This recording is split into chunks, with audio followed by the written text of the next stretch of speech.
Hey guys, Shakra is here for another installment of the LoLpro tips. Today I'm here to talk about Jinx and every important factor you need to know about her. The LoLpro guide is already up where I'm working with Fi to bring an excellent guide. Also, one more thing, there's a section in the description with timestamps so you can jump back and forth as you please. So if you're not interested in a particular section, just skip.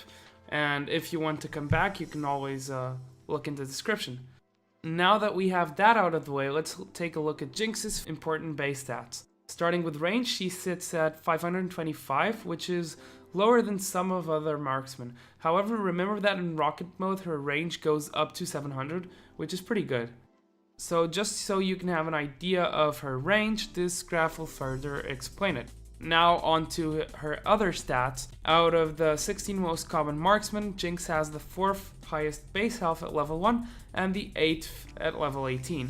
In terms of flat attack damage, I'm not ranking them because the AD values are very close between marksmen, but she has 53 base at level 1 and 104 base attack damage at level 18.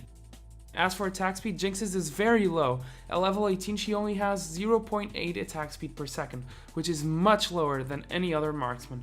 This is a countermeasure to her 130% attack speed bonus on her minigun, so when you are on rocket mode, expect being quite slow with auto attacks. Now moving on, let's talk about the items you should not build on Jinx. And after extensively testing Jinx, I ultimately noticed that some items that people think are good on her are actually not that great. To start, I'd like you guys to look at Jinx as if she was Graves. And why is that? Because of her spells. Similarly to Graves, she has really high ratios on her abilities. W has a scaling of 140% with AD.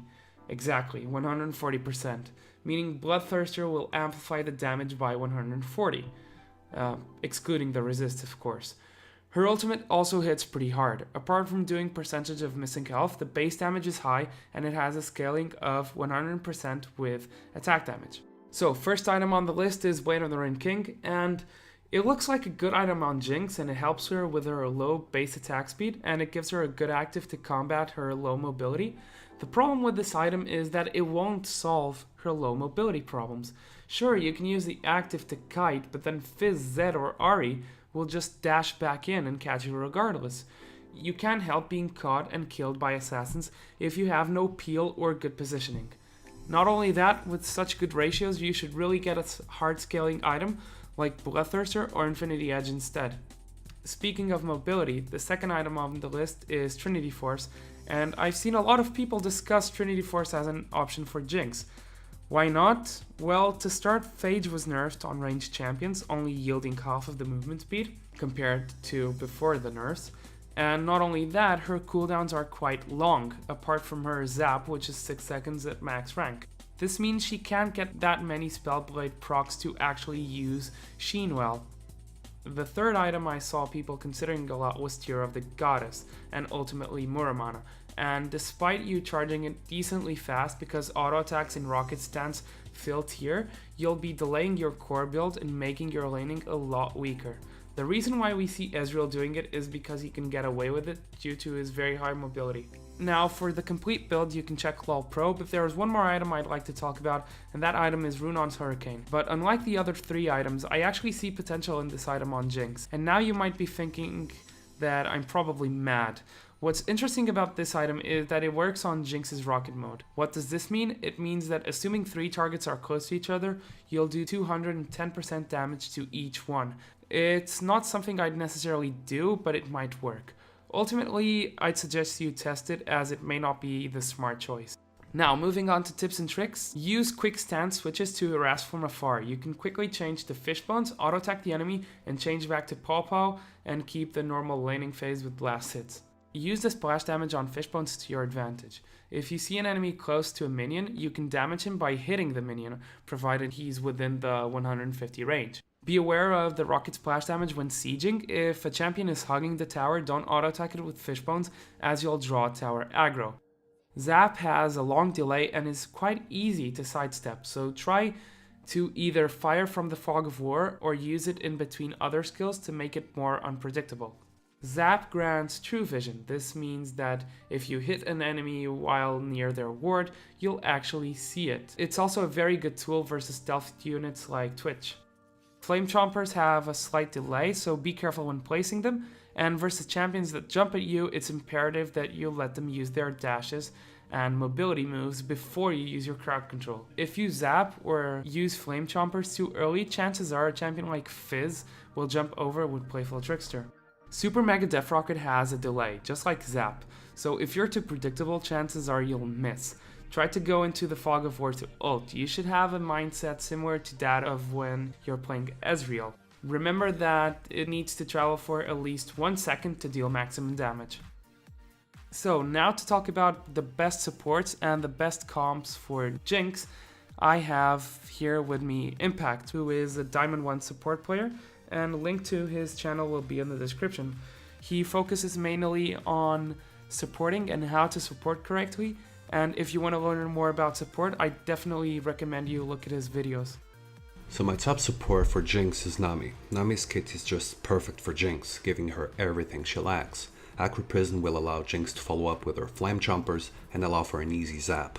Tide Color's Blessing lets her kite, Ebb and Flow heals Jinx, and Tidal Wave is an excellent tool for both engaging and disengaging. All of this, and I haven't even mentioned Surging Tides. Nami's passive will allow her to speed up Jinx a lot and help her in the mobility department, where she's weakest. Second on the list is Zara. She provides a ton of peel for Jinx. Just like Nami, you can follow up her route with your Flaming Chomper and an easy zap for a lot of poke. Zara just lacks sustain and mobility that she could give to Jinx, but she's probably the strongest in the peel department. My last preferred support for Jinx would be Sona. She has poke, damage amplification, sustain, a slow, and her ultimate is a good tool for both engaging and disengaging. Her only downside is that she can quite follow Jinx in the poke war sometimes due to low range. Other than those three, I can see her work really well with Thresh, Lulu, and Janna.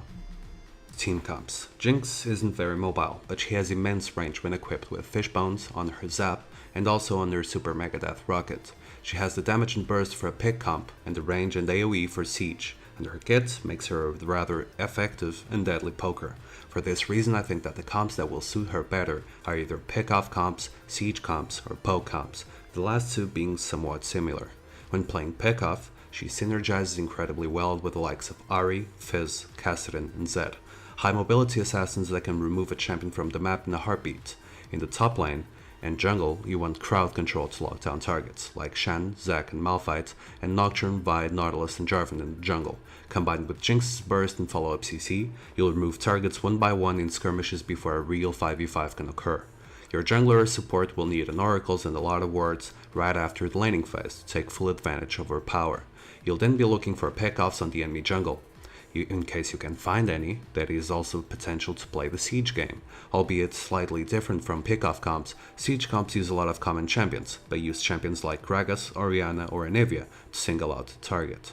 In this case, you'll want to slowly harass the enemies under their own turret and not allow them to come near you. You can use both Flame Chompers and Zap's incredible slow to pull this off if you have to. By doing this properly, the enemy will soon realize that Jinx is an enemy too powerful to withstand a siege against. In the poke comp, the siege aspect is still there, difference being you want to force them out of defending objectives with extreme poke and take them while they back off. In this scenario, you'll probably be looking for a mid laner like Nidalee, Lux, or Xerath that can help out even more with poke. A Nidalee Spear combined with Jinx's Zap and ultimate will probably remove someone from the map. So that's all for today. I hope you guys enjoyed the video. Please leave a like if you did. Subscribe for more content. I'll be doing this for each champion that gets released. And that's pretty much it. I'll see you guys in the Rift. Chakra signing out.